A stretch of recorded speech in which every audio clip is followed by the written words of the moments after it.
This is why they wear glasses on TV. All right. Right here, because there's a freaking light in my eyes. It's really big. We're back. Amanda, Steve, nice to see you. Amanda, tell me about, what do you think about funding in the field specifically of mental health? What are there, how do you see the money being spent, and is it being spent properly? Can you expound on that for me? Well, I mean, there's two different, when you're in the mental health field, there's there's the funding that is the money that's being spent on places such as behavioral health facilities, that when you have like a breakdown, or for instance, with my personal experience was, if you have a manic episode or whatnot that would lead you to one of these facilities that helps mental health and keep you for a few days and whatnot, those are seem to be like okay, but the problem is we're not treating they don't have any therapy, they don't have any, like, literally, if you're mentally ill and out here, you end up, the treatment you get is if you comply with these certain things, you get some kind of help, right?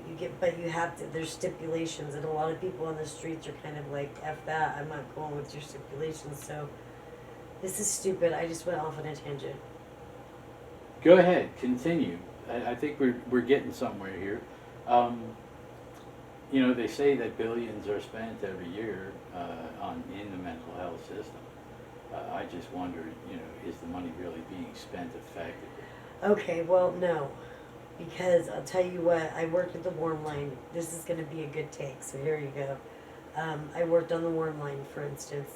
It was a line that was for people that were having an issue, or were sad, were just depressed, mad, whatever they could call The it. warm line, was that an abbreviation for something? Well, I don't want to give out the company name, but it was. Okay, I worked sure. for a company that. Telephone work? Yes, I was on the telephones, and we Uh-huh. talked to people. They would call in, and we would be like, their peer supports. We would try to help them get from the point they were at mentally, feeling bad. And then, I mean, if you're homeless and you have a phone, you can also call the warm line. So there were people that we were just talking to try to keep them out of that crisis level.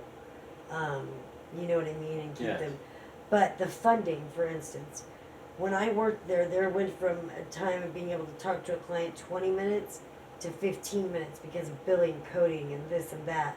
And there had to be notes done too, and all of these things that, because if it's a person's mental health, and it's a human being that you're dealing with, right?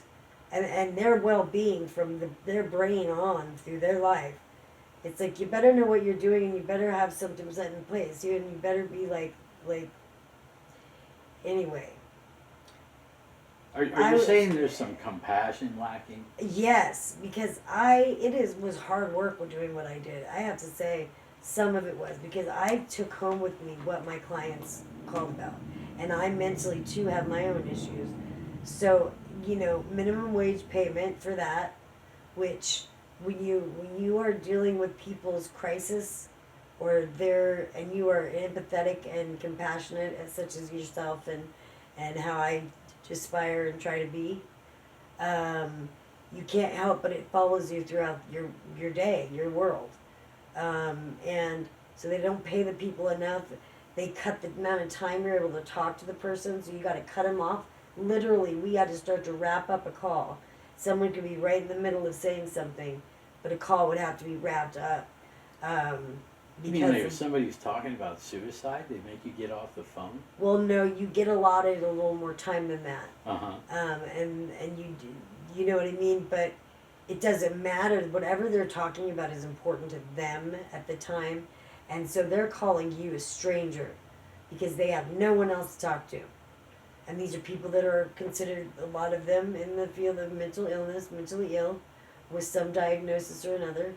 But the funding for the company, they got their funding with grants and things like that from the government, from this, yes. Taxpayer. Yes, grants, exactly, from taxpayers. And they would give them the amount of money that they could allot to pay their employees and there was a lot more that my company, not my company, but the company I worked for did. There was other things that they did, but I learned that the funding was grant funded, and so when we had to cut down our minutes on calls on how long could allow a person to talk, it was because of the amount of money per, like, you had to have a quota a day. They had, you know what I mean, and your notes had to be.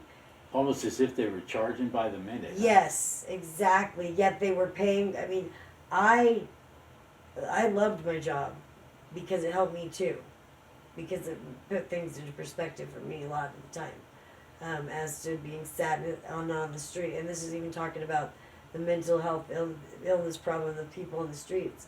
And the company I also worked for was like a lot of pure run based, meaning people who have dealt with their own mental health issues or this and that. Now talk about that a little. Do you think that's a good thing, or do you think people should have this college and textbook training?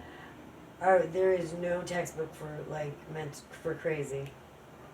No, and then that's a stigma word now. Sorry to everybody for the stigma crazy, but you gotta loosen up about that stuff. You know. Hit that like button for Amanda now. Yeah, come on, ding, ding, ding.